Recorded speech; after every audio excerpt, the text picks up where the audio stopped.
hlekani Afrika-Dzonga hlekani mingisela Munghana Lonene FM na ku hlekanisa ku la ka yingisela xitichi lexi ko a khensa swinene ku hlawule Munghana Lonene FM makoma yo mewongozi hileswaku eyi mativa sorry ka mufambisi ka okay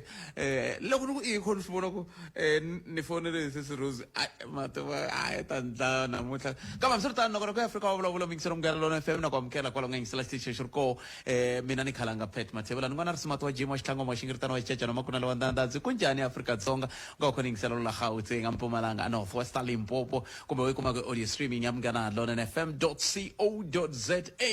wana risimati lowu wa Jim wa xitlhangu wa xingiritano wa xicecana makunala wa ndandadzi hi fikile namuntlha ni ku tisela nakona ku Afrika wa vulavula kusuka studio 1 hi le Masingita Mall hi laha hi nga koho eka nhlekani lowu mingiselo wa mena siku leri misava hinkwayo jikelele va tlangelaka timhaka ta vatirhi lava va tirhaka hi ku hiteka ku vona leswaku ku rixaka ri ya ri kula i midwifery ne ya se ku va kha ku langutiwa timhaka ta vanhu valavo namuntlha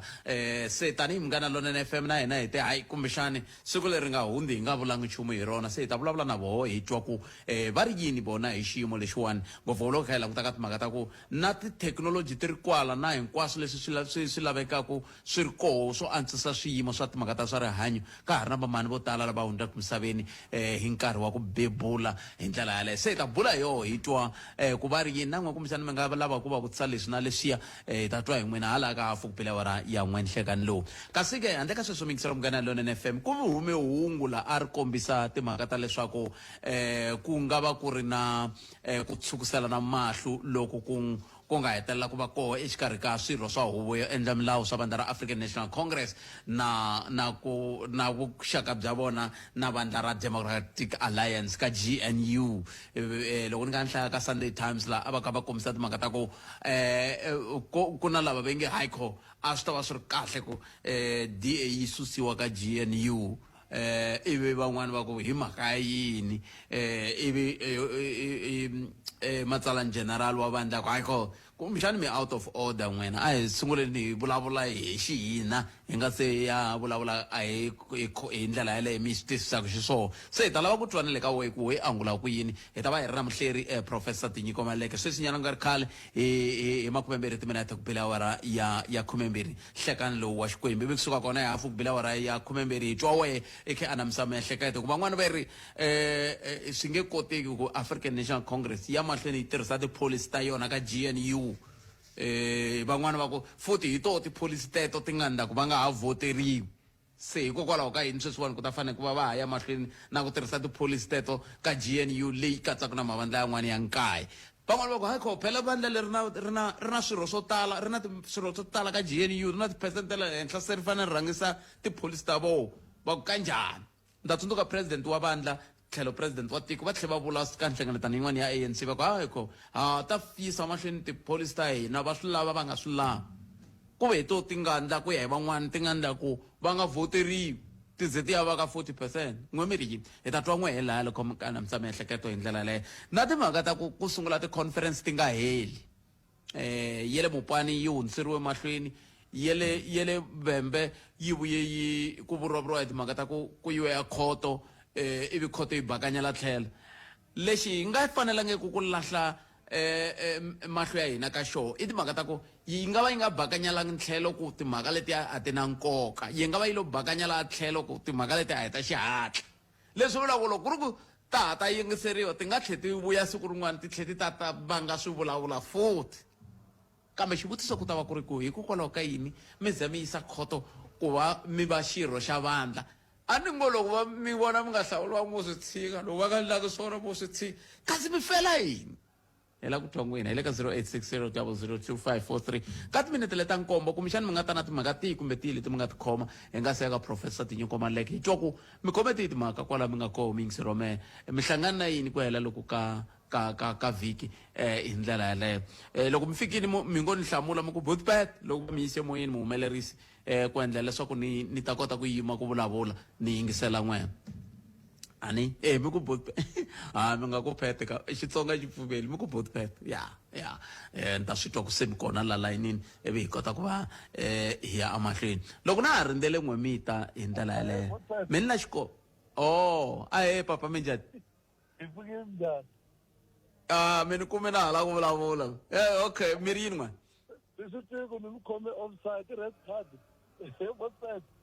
tonani ne va vulavula hi timhaka ta ku hi vulavula hi vukorhokeri lebyi byin'wana byi kayivelaka whatsapp ku na mhaka leyi lavaka ku humelela letiyani ku lava ku makiwa xikolo leswi lavaka ku xi makiwa ku na mhaka ya ku fanele ku thoriwa vatirhi a va fane va thoriwa ka vhiki leri nga hela lava ti-general work a va thoriwangi swi yimisiwile hi mhaka ku va vatirhi va vutise ku va ya kuma mali muni hi awara va byeriwa ku va ya kuma 20 rand ku ri hi ku va ri national ya EWP mba vatirhi va general va kuma 28 rand se xivutiso ku va ku ri why ku khatiwe ti-8 rand leti a va hlamuriwangi se nhlangano lowu nga kona leyi wu vutisaka ku loko ku appointiwe contractora so why yi nga humi BOQ leyi yi nga ta hlamusela ku CLO yi hola mali muni general worker yi hola mali muni swilo sweswi vaakatiko swilo swi stakile botpet hi mhaka ya ku khanselara na mucontractor a va lava ku humesela vaakatiko leswi va lavaka swona ene mucontractor since a appointiwa a nga tshama a ya hlangana na vaakatiko a vulavula na vaakatiko ku ni ta ku tirhiseni leswi so swilo swi yimile swa vaaki a hi swi tivi ku mfumo hi ta tlhe ku a wu humesi mintirho mara swilo sweswi swi yimile hi mhaka ya munhu wun'we so xikolo lexi lavaka akiwa hi lexi hi nga vulavula hi xo ngopfu xikolo lexi lavaka ku akiwa hi lexi hi nga vulavula hi xo ngopfu a hi xona xexo hi lexiya xa le kulani lexiya xa le henhla loko mi ya ka vo magayisa le hi xo xi lava ku makiwa loko munhu a ze a nyikiwa appointment letter ya ku ri wa appointiwa as a contractor i nyikiwa na BOQ same time mina botpete hikuva ni rhandza tiko ra mina ni foyineri ka public work ni vutisa kasi swi tirhisa ku yini va ni hlamusela sweswi ni mi byelaka swona ivi va ku no ni senda email ni sendile email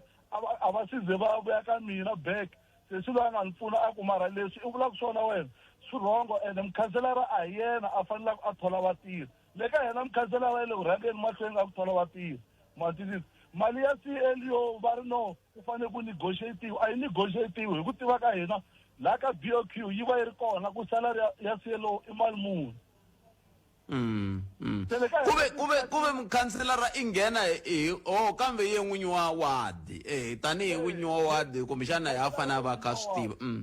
yes mukhanselara ya n'winyi wa wadi mara lexi fanela xi endlekala i fanekele a khumba komiti leti ti hlanganaka na yena va tirhisana ku nga vi yena a tekaka swiboho sweswi vanhu a va ha thoriwangi botpet how many people lava a va ri laha va fanele va thoriwa more than 2000 wa vanhu mara a va ha thoriwangi sweswi swilo swi yimile ni n'wi foyinerile mina mukhanselara ni n'wi vutisa kasi project leyi se swi yimise yini hi ku hava na bodo la vanhu lava ta kuma tender number ya munhu loyi a nga ta tirha okay hi nyike vito ra mucontractora loyi a taka ku tirheni dololo kasi ku ndleka yini dololo so kuve n'we mi fike njhani ka ku tiva ku ku na mucontractora swi fikise ku yini loko ve a ku se a ni kumbexani va nga va belelenyana na ku komba ku ndhawu leyi yi le ku ndzeni ka ku akiweni ka xikolo mi swi kume njhani n'wena a swi fike so va ri contractora i rhumele manejara ya yena ku yi ya vika a ni ka losiwa a hosini botpete loko ku fanele ku va ku karhi swi fanele swi endliwa va yile va losa a hosini ene west part va rhange va losa ka hosi yin'wana jikijiki va ku va lose ka hosi ya wrong ma swi vona se hi dlina hi swi kuma hi swi kuma ku na mhaka se manje mina lexi ndzi lavaka botpete tanihiloko mina ni yimbela vaakatiko va hina hi ku va rhandza mina ni vilerisa hi ku hi ri la hi ntirhi botpet hi na vanhu vo tala va nga tirhi contractiyelo yo sungula a hi ta va hi ehlise na swo karhi laha tikweni se loko mo hi kumela va public works botpet loko swi koteka va ta hlamusela vaakatiko va tiyani ku ri mhaka leyi yimise ku yini because leswi a swi fanele swi endlekile ni byeleni sweswi i 2 weeks loko mina ni n'wi fonela last week ni ku mithini wu fambise ku yini tanihileswi a ni n'wi fudzerini ku ri ni tala ku twa feedback ku se swi fambise ku yini erinwa mithini a va kona hi yimele swin'wana jikijiki contractor kasi ananikwanga an appointment letter na inikiwini mara va ri no va public works ku na maphepha man'wana ma xotaka a swi kona swa ku va nga ku appointa va ku contractor ku nyika na POQ hi leyi ku tlhe ku xota man'wana maphepha i swi kume njhani sweswo aningo van'wani va swi teka ku loko va kota ku xisa mathebula va ta xisa tiko hinkwaro kasi van'wani vanhu va swi kota ku swi vona va landzelela timhaka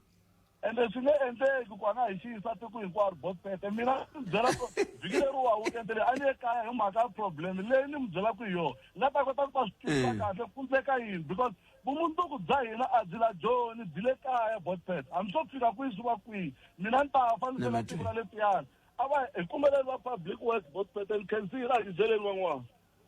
inkomo leswaku a ni swi tivi ku hi fika njhani ka xiyimo xa muxakolo fambile mingiseleriwa a ni swi tivi ku hi fika njhani ka xiyimo xa muxakolo xa ku huma nkarhi va ku se ku ta endleka leswiwani ivi vanhu mujikijiki mi tlhe ku fanele ku va na ku kumbe ku kavanyeta ka vukorhokeri hi ndlela yeleyo i timhaka leti kumbexani tanihi tiko a hi fanele hi vulavurisana hi tona khensile ku va na vaakatiko va mixaka lowu loko u ri maakatiko u fanele u yimela timhaka ta ka n'wina u fanele u yimela timhaka ta tiko ra ka n'wehe ku nga ri mhaka ku wa vuyeriwa kumbe a wu vuyeriwi kambe ku ri mhaka ntsena ya ku wehe loko u yimele tiko ra ka n'wehe u va u langute hi tihlulera ra ku u lava ku u fikelela yini ku fikelela yini laha ku ri timhaka ta ku antswisa kumbe ku hluvukisa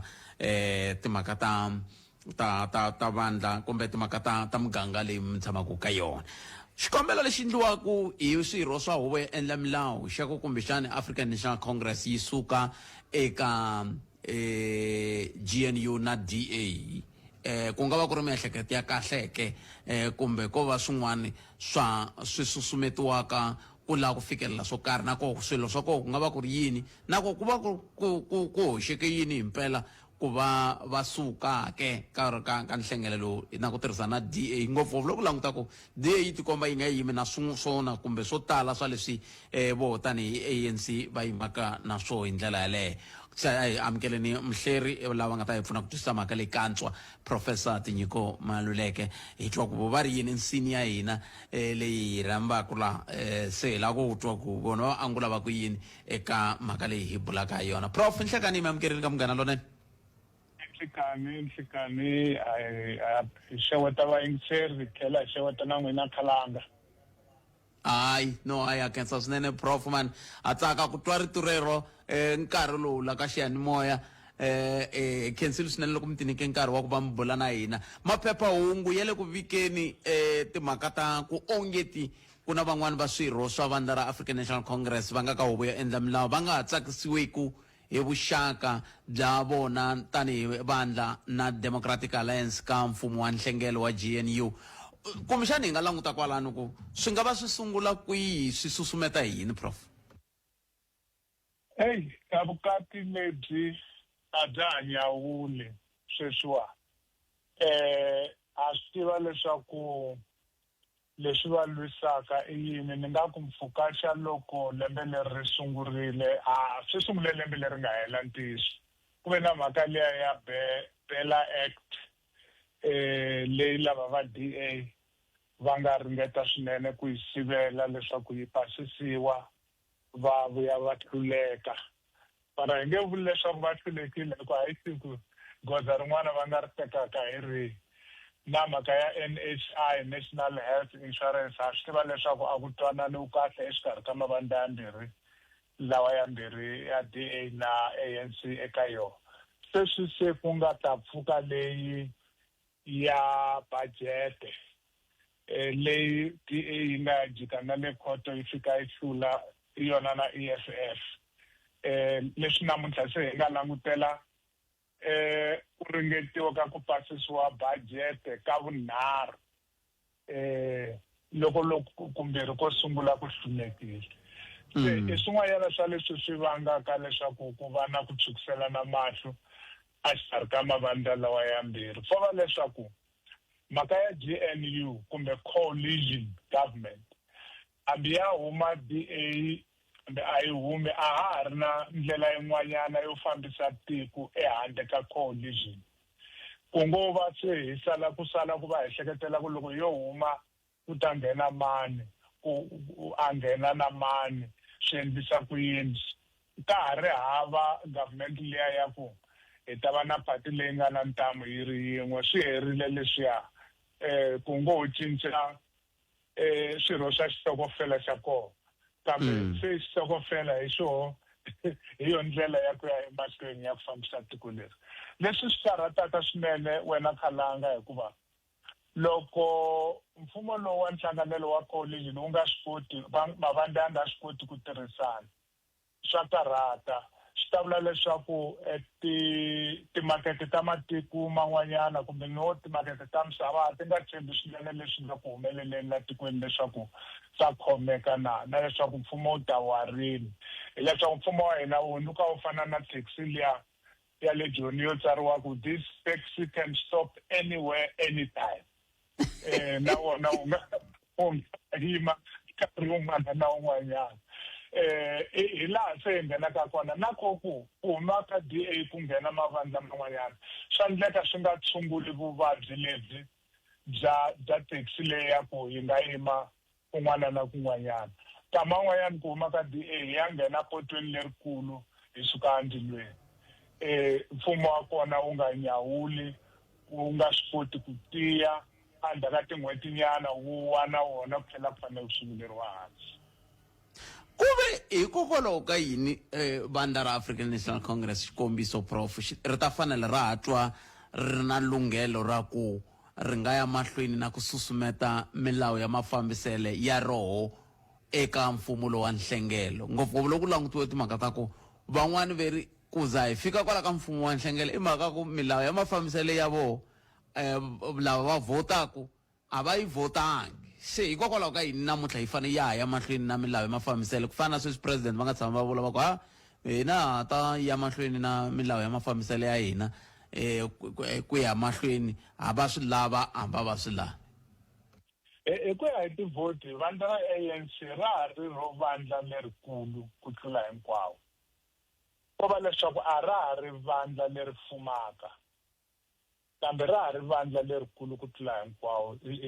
yi nga yo mhaka leyi yi endlaka leswaku ri tikuma ri ri ka xiyimo xa ku lawula nyana kambe a ka ha ri ku lawula lokuya ka ku lawula e tshame xitulwini i before i ku lawula ka ku lawula i karhi i ku julujulu i languta leswaku i mani a kahletaku mani a pfumelaka se ra ha ri rikulu exikarhi ka mavandla lawa ya hambi loko ri nga ha lawuli ri nga ha ri vandla leri fumaka hi swo swi ri nyikaka nyana ntamu kumbe hi nghene ka game yin'wanyana sweswi ene tiko hinkwaro nga ku ra hlwela ku amukela ni ku twisisa ngopfungopfu ro vandla ra ANC ku twisisa leswaku budget se ya negotiatiwa swinene a mo tendetende ku yi rhwala mi yisa palamende no vula leswaku kumbexani vanhu va ta chava va ta amukela swi lava leswaku mi rhanga mi negotiata swinene le off stage nga se fika xitejini ku fika la ku twananiwa nga ku a swi se toloveriwa tirhelela wa hi fanele hi tirha hi wona vandla lera ANC ri se swi tolovela hikuva loko mo vona swihoxo leswi swi nga endleka kokwala ka ku ya ka budget leya loko yi ya ariwa ro sungula yi tlhe ariwa ra vumbirhi wa swi vona leswaku i vanhu lava nga tshamikelaka kahle ku ri matimba lawaya yo tala a va ha ri na wona kambe a ni vuli leswaku mavandla lawa ya kanetaka va right ku vo to yima ndleleni ka swilo hinkwaswo hikuva swi nga fika laha swi endlaka leswaku tiko ri nga fambi ri yima xikarhi ka highway loko mi kha mi vulavula mi kutani prof ni le ku languteni laha ka ku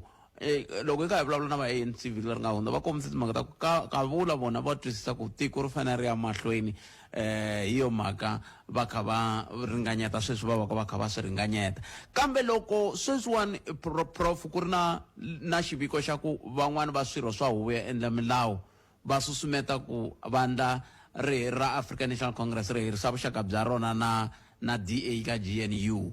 ku ve matsalani generali ri hey sweswo mi out of order mi se fika kwalano swi nga va swi hi nyika xifaniso xa njhani ka vandla leri No, I timhaka ta vandla ri roxe ku veni va ri ku kanetaneni na vo va ka DA va le ku kanetaneni van'wana va ra hi humeni van'wana va ra hi tshlameni se i nkama wa kona eku veni mavandla ku fika laha ya amukelaka ku tirhele lerintshwa hi ro leri a ku na rin'wanyana hikuva hambiloko DA yo huma ko halanga sayina ka ku lava nga ta nghena a nge ku nghena va Action SA ku nghena na BOSA kumbe ku nghena na EFF kumbe ku nghena mambirhi ku sala rin'we ya lawa ni nga ya hlaya ta ta va ni ku kanetana ko fana na loko kumbexani ko tlula na loko so mhaka yi ku a ku laviwi ndlela ya ku kuma swintshunxo swa leswi ku nga voniwa ku nga twananiwiki hi swona loko ho hleketa ku xintshunxo xa koho i ku va ku hlongoriwa van'wana ku nghena van'wanyana a ni tshembi leswaku sweswo swi ri swoxe swi ta tshungula mavabyi lawa kumbexani i ringeta ku vula swona general secretary a ni tivi kambe mavonele ya hambene endzeni ka ANC na ko ka DA vo tikomba va twanana ka swin'wanyana a hi leswaku va twanana ka hinkwaswo ngopfungopfu ka endlele leri ku va ni ngo se na vose va le mafurheni i tiministara phela a swi nga va oloveli ku huma va tshika xitulu leswi va nga swi fuma Prof ni kombela ku mi buka ku loko swo koteka hi ravunharhu mi va mi ri koho a hi ta bulanyana hi leya ya mupapa va nge ku la ku votiwa a xihundleni ku swi fika njhani ka ku swi voteriwa xihundleni a ku twananiwi ne le kerekeni Prof hayi i nxambu ya kona a swo sungula hi mupapa loyi a nga ta voteriwa sweswi na loyi a nga lova i voterisiwe sweswi swa le xihundleni i ndlela ya kona kambe hi nga bula hi swona loko nkarhi wo pfumela no inkomo Prof a khensa swinene kambe ka nkarhi wa namuntlha hi khensile swinene nkarhi wa n'wina Prof inkomo swinene inkomo sweswo mi yingisela Munghana Lonene FM vafambisa sweswo Professor Tinyiko Maluleka hi 20 kuma nga misava awura ya n'we ya ta yimisekweni hi nomo wa sesi Lilian Nhlabangwani kusuka kwalano hi twa wehe kwalaho nga koko ku angula ku yini sesi Lilian Nhlekani ila hi nga kona mi yingisela Munghana Lonene FM a hi anamiseni ya miehleketo mi ri yin'we hi sweswo hungu ri nghenini vambe yi tshamini mi tsakile swo yi humese xitireke Matibe tanihi mutshama xitulu mi tsakile van'wana lava nga koho i va mani a hi mi twenini ku i va mani lavan'wana va nga koho na timhaka tihi kumbe tihi kambe mhaka nkulu hi la hi nge le ku vulavuleni hi ya leyi ya ku ku na ku ringanyeta ka ku kumbexani vandla ra African National Congress ri huma ka GNU a ri humi ka GNU ri hlongola DA ka GNU se xivutiso ku ta va ku matimba yo va hlongola ma ndlisa ku yini vo hlongola vaholobye ku kondleka yini kambe hambiswiritano a hi twenini n'wina kumbe angula mi ku yini 0860 002543 nangona ku ya fika wa vulavula hi le ka Munghana Lonene FM makomba ndlela hi mahaxala twi kusuka studio 1 hi le Masingita Mall a Giyani hi laha hi nga kona eka nhlekani lowu teka riqingho ra yero 0860 002543 kumbe kandziyisa rito ka 0657443911 sweswo swi ta endla leswaku hi kota ku twa ku u angula ku yini eka mhaka iyo yaleyo van'wana va nge kumbexani ku ta va ku ri xikombiso xa ku sungula ku hela ka vutomi bya African National Congress van'wana va ku hayiko a byi nge heli se ku tiko ri to tshamiseka n'we mi ri yini 0860 002543 van'wana va ri leswi nga endla ku vandla ri nga voteriwi i mhaka ya milawu ya mafambiselo ya leyi kumbe milawu ya mafambiselo i swin'wana ke hi swa endleka mi kuma ku tipholisi na vanhu va lava kambe vo ka va nga lavi leswi ti implementisiwaka xiswona kambe a hi amukeleni mingiselo wo sungula hi loyi hi nhlekani aye khalanga mpfukeni hi mpfukeni minjhani papa hi valava mani ha khensa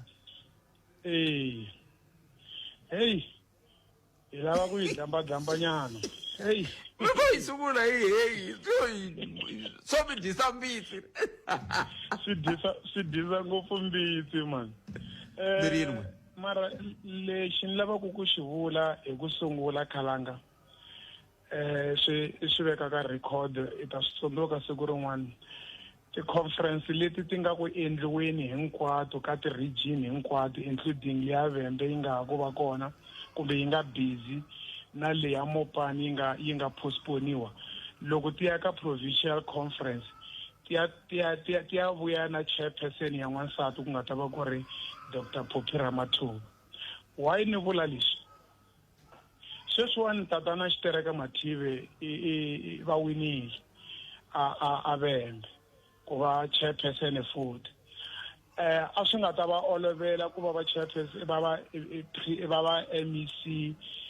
va nga humi ka region yo karhi leyi yi nga va tlakusa a wu na voice se sweswiwani va na matimba yo va backupiwe hi region ya Vhembe mara ndhasu lowu nga kona ka timhaka ta ti-conference Khalanga ti va kona hi mhaka ku na vanhu vo tala lava nga na interest vanhu va hlekete ingaku lava va nga ka national va lavaka ku ya langiwa hi 2027 va hava interest no inge image eva president iri hava ti-region to ti nga khoma vanhu se a Limpopo the biggest region letikulu i Mopani na Vhembe se a hi swi tekeni loko ni lava ku byela Khalanga ku Vhembe yi obviously loko hi ya ka provincial chairperson conference ya famba na Dr. Phophi Ramathuba whether va nga swi kaneta sweswi mara ya famba na vona and hala ka Mopani yi famba na vo njhani ku ri na mani Radzilani sweswi ka yini ka vu chairperson a ni mani Radzilani deputy chairperson sweswi ya ku hava nawu wa ku loko ri deputy chairperson automatically ya ka chairperson a hi swi tekeni for argument's sake vo standa ke a hi swi tekeni ku standa Dr. Phophi Ramathuba na mani Radzilani still Dr. Phophi va ya ku wineni wa ta ku why ni ku va standa chance yikulukumba yo wina i timhaka ta ku ri xileti lexi nga kona xa va Mathive xi famba na vona ene loko xi ze xi wina xileti lexi swi vula ku xi na ti-branch to tala leti seketelaka Mathiva loyi Mathiva a nga ta seketela Premier lexiya xe le Mopani lexiya a ni nga ni byela un'wana ku xe le Mopani whether ku wina Puleshayi kumbe ku wina Mtileni xi famba na Dr. Phophi Ramathuba i nge ni kombisa ti-dynamics ta na Mtileni ku why va boheka ku loko vo wina a Mopani va boheka ku ya famba na Dr. Ramathuba le ka Communist Party le tata na Mtileni i chairperson Dr. Phophi Ramathuba i district ya vona swi vula va nge swi koti ku lahla district ya vona hala ka Communist Party loko yi fanele ya standa ku chairperson hala ka ANC se Mopani tipolitiki ta Mopani whether ku wina va Puleshayi ve le ka xileti lexi xi nga na va district chairperson va secretary va Mr. Makama xi famba na Dr. Phophi Ramathuba lexi la ku nga ta va ku ri na challenge nyana ya ntlhontlho hi le Capricorn mara nakona ku na chairperson ya Women's League loyi a lava ku standa for chairperson ku na loyi wa MEC ya Public Works loyi na yena i le ka xileti xexiya se hinkwaswo sweswo ko va ndhazi mara lexi nga challenge sweswiwani ka ti-regional conference Khalanga i matirhisele ya swilo leswaku ku fane ku pfariwa ti-branch tin'wani ku ti nga yi ka conference loko mi fane mi wina hence i vona se ku fane ku yiwa ni le court ya swibakanyela kule ene tipolitiki leti nga kona ka ANC ti sungula ti-branchini vanhu vo tala va pfaleriwe a ti-branchini gatekeeping yi endliwa a ti-branchini kuma ku branch yi tsandzeka ku correct phela ti-branch leti ti sweswiwani va vulaka ku ti-personal ti susiwile kumbe a ti pfumeleriwi ku ya hi leti ti nga nghena ka ti-DGM ivi loko ti nghena i kuma ku a ti correct mara ti lava ku fastela ku ya ka conference ti tlhe ti langa na ti-delegates ku leti faneleke ti ya ka conference mara va swi vonile ku va nga ri ku corredeni laha se vo mi tshika mi submita mi vula ku ha mi corredangi ku loyi a taku from the region na yena i va a ri na interest ku branch leyi yi faneleke yi langa vanhu vo karhi yi fanele yi famba na vanhu vo karhi se a ka ha ri ku tirhela ngopfu vanhu Khalanga i tipolitiki leti ya ta ku hi vuya na Khalanga loko Khalanga a wini fana meka sure ku ya ka masipala ku hi le handle hi fane hi dya hi vuya na dzamba loko wina ha famba ha swi tiva ku ya ku dyeleni kusuka ka region ku ya fika ka province na lava nga ti deploy ta national va nga ta va na interest wena Khalanga sweswi ni ku vona ni ku byelaka ene tatana Madaji as a provincial secretary iya ku vuyeni vanhu va swi lava kumbe va nga swi lavi hi ta va na chairperson yo huma Vhembe hi va na secretary yo huma Vhembe letin'wana leti ti ko ti nga riki na matimba ti nga ha teki ngo va Khalanga mi nghena mara letiya timbirhi letiya ta chairperson na secretary leti ti nga ti core Vhembe iya vuya na vona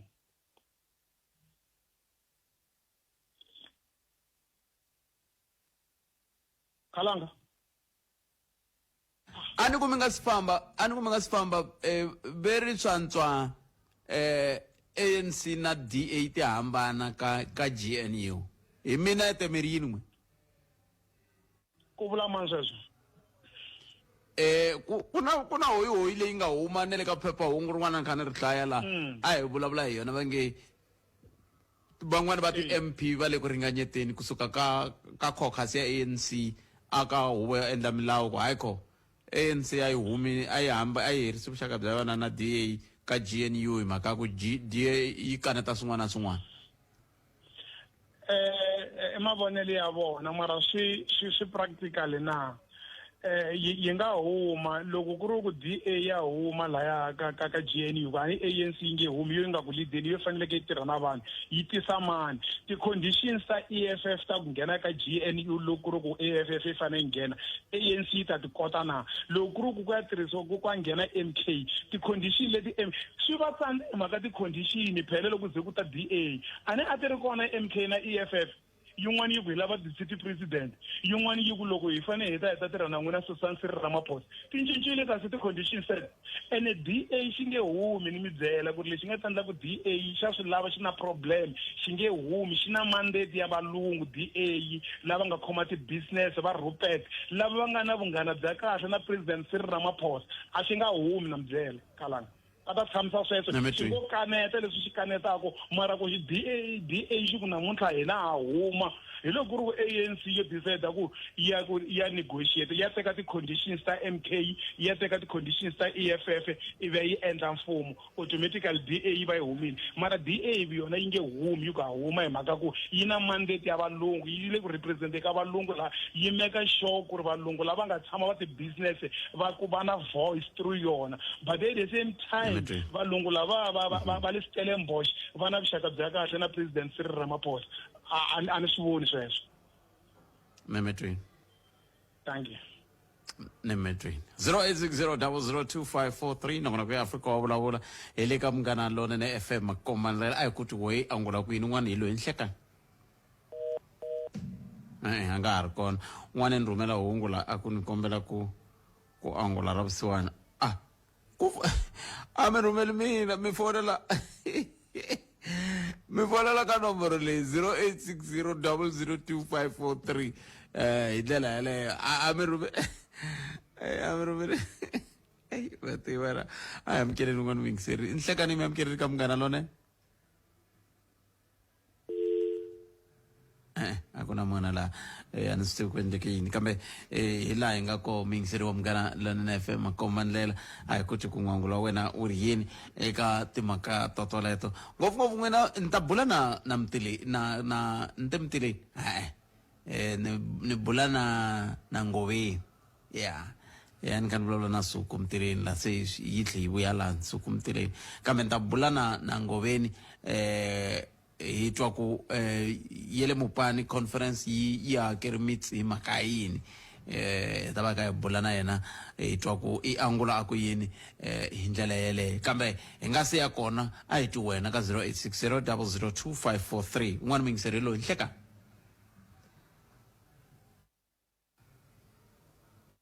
a ni ku kuna n'wana mingiseri la kambe komba ku nga ri na munhu i tin'wana ta timhaka leti ti nga le ku tikeni swinene hi ndlela yaleyo ngopfungopfu loko hi nga hi languta ka timhaka vandla ra African National xana ri na ku ri nga kota ku ri nga ku se ha humake eka na DA njo prof va ku vulavula na timhaka ta ku kumbexana ku na timakete leti na to ti hetelelaka ti va ti va na mintlhontlho se xivutiso ku ta va ku loko ku ve ku na ntiyiso ka mhaka yeleyo xana hi ta tirha hi timakete ku fika rihi swi nga vula ku na loko ku nga ri na ku tsakela ka ntirhisano ku ta mhaka ha langutiwa timhaka ta vulavulaka hi ndlela yeleyo ke se nongonoko wa Afrika wa vulavula hi le ka Munghana Lonene FM makomba ndlela a hi ku timingisero wa mina ku wena u angulaku ku yini hi kota ku twa tlhelo ra wena ra mhaka hi ndlela yoyoleyo 0860 002543 hi twa ku n'wangulo wa wena wu ri yini ku endla leswaku hi ta kota ku va hi twa tlhelo rero ra mhaka ku ya a mahlweni a hi ringeteni loko ri na un'wana na layinini la ka nomboro yale ya 0860 002543 nhleka ku tikomba ku na swin'wana swi talaka ku endleka hi musumbunuku a ni swi tivi ku hi va na xiphiqo xa tinqingho hikokwalaho ka yini hi musumbunuku kambe ni tshemba ku swin'wana swa leswi vafambisi va nga ta va twa va angula va ku yini hi ndlela yaleyo ngopfuloko ka hi languteka xiyimo na matshamele ya timhaka hi ndlela leyi 0860 002543 hi twa ku n'wangulo wa wena wu ri yini ni swi lemukeli ku ze ku va musumbunuku ni tala ku va na mintlhontlho ya xiphiqo xa tinqingho kumbexani vafambisi va ta fanele va hi pfuna ku hi kota ku vona ku hi tirhisa ku yini musumbunuku ku ndlela ku ku nga vi ku va ntolovelo ku loko ze ku va musumbunuku ku na xiphiqo xa tinqingho hi ndlela yaleyo 0860 002543 a hi ku timingisero wa mina ku u khome ri mhaka ku na un'wana mingisero loyi nhlekani swi tikomba hi ri na xiphiqo lexiya xa ya mahlweni kambe ke loko xiphiqo lexiya xa ya mahlweni hi ma ni ya languta ka timhaka ta lava nga tirhisa email ya mathebula dp@sabc.co.za u nga kandziyisa na rito ka 065 744 3911 leswaku hi kota ku twa tlhelo ra wena ra mhaka eka mhaka leyi bulaka hi yona swi na nkoka ku va hi twa tlhelo rolero ra wena leswiwani swi xikongomelo ku va ku ri ku la ku fikelela ku la ku ta twa ku tanihi rixaka hi le ka tlhelo rihi hi tiva yini hi landzelerisa ku fika kwihi timhaka ta hina leti ti khumbaka tiko ra hina hi ndlela yaleyo hi ku loko hi nga landzelerisi timhaka leti ti khumbaka tiko ra hina swi to hundza swilo ivi hi hlamala kwala moyeni nga ha swi tivi ku yini xi yisa ku yini mahlweni kasi a swi ta va swi ri kahle ku hi kota ku va hi tiva ku tanihi hi tiko hi yisa ku yini mahlweni un'wana mingiselelo hi khalanga timhaka ta GNU ta to hlupha hi ku ongeti vanhu lava loko va sungula a va nga swi tivi ku va lava ku fikelela yini ongeti va DA va nga swi tivi ku ANC ya ta phusha agenda ya yona na va DA va lava ku phusha agenda ya vona ni kombela mi nga ri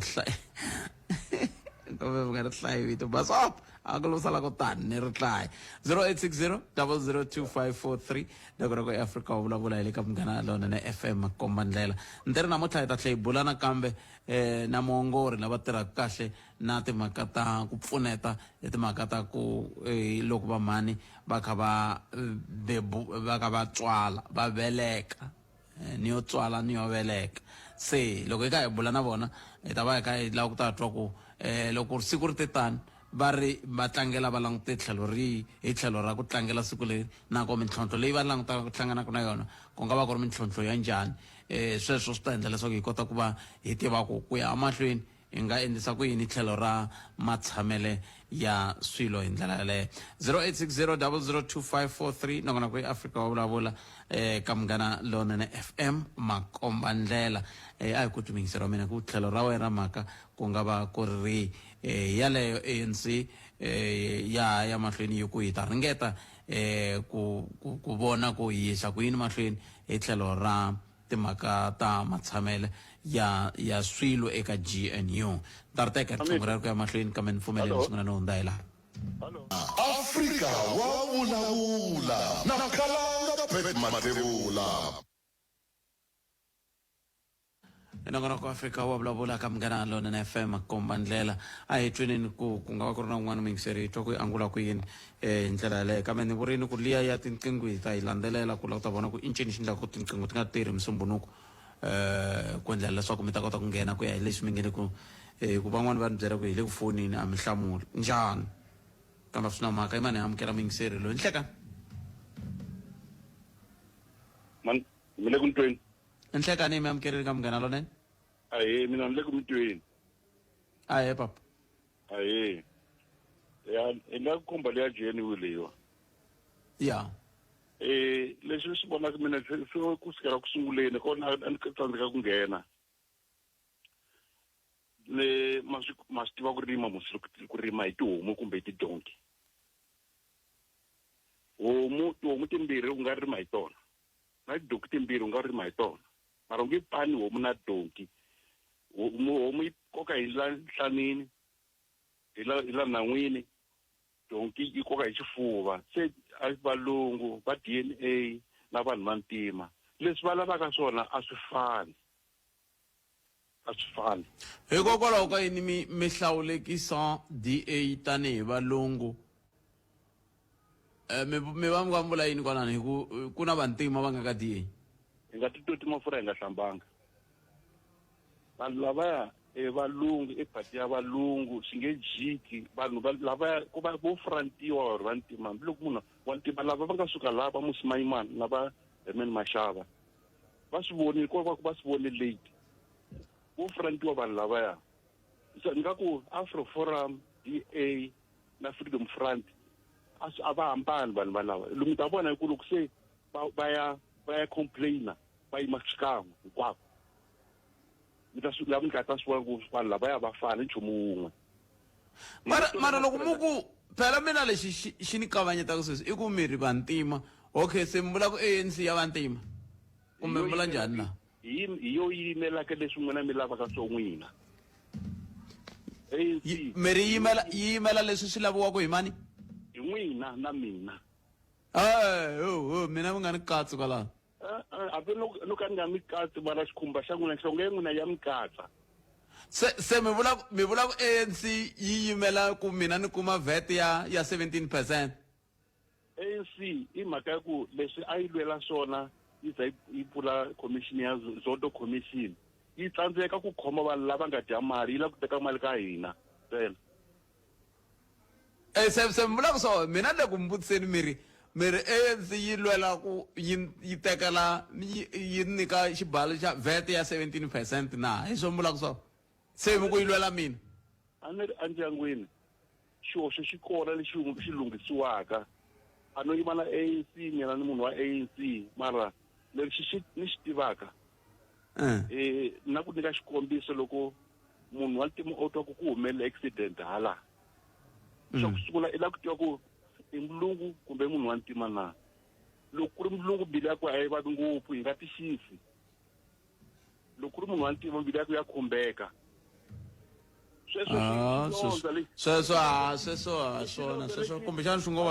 ngo va swa n'wina sweswo mi nga va katsi vanhu na van'wana mo mina mi nga ku hina mi nga katsi hina ka mihleketo yaleyo mina na van'wana hayi van'wani mo mina handle ka n'wina mina handle ka n'wina leswi laha hi taka hi kona ku na xilondzo lexi nga holiki lexi va nga hi vavisa xona se hi faneketa ku vo xi pfatlanya nkarhi wun'wani va fa va fufutela ku fana na kondlo phela loko mo languta vantima lava nga tala Afrika-Dzonga vanhu lava nga tala Afrika-Dzonga i vantima swa hi swona loko ve ANC a yimela vantima and na vantima va swi vona ku yimela vona a va ta va nga yi votangi yi va yo yi fambisa ku phela ANC yi ro yi kha yi hunguta a yi voteriwe matsunduka loko yi voteriwa hi Mandela ka ha nghena Mandela sweswi mi vulavula leswi nyikaka xona ku laya vanhu va lo vona mafambiselo ya ANC ma nga basanga kahle a va nga voteli ANC mhaka ku vo va ANC a ku ri mhaka ya ku la phati leyi yi nga yi susa leyi se loko va vona swa ku mafambiselo yona a ma ha basanga hi mhaka leyi munhu loko u vona swa ku leswi a hi tshembisela swona a nga endli swona wo tlhentlha se lokube mina lokube nguyese simbyela mina ku vanhu kuze va nga ha yi votelanga mhaka wa ku va vone mafambiselo ya ma nga basangi se loko sweswiwani DA yi ku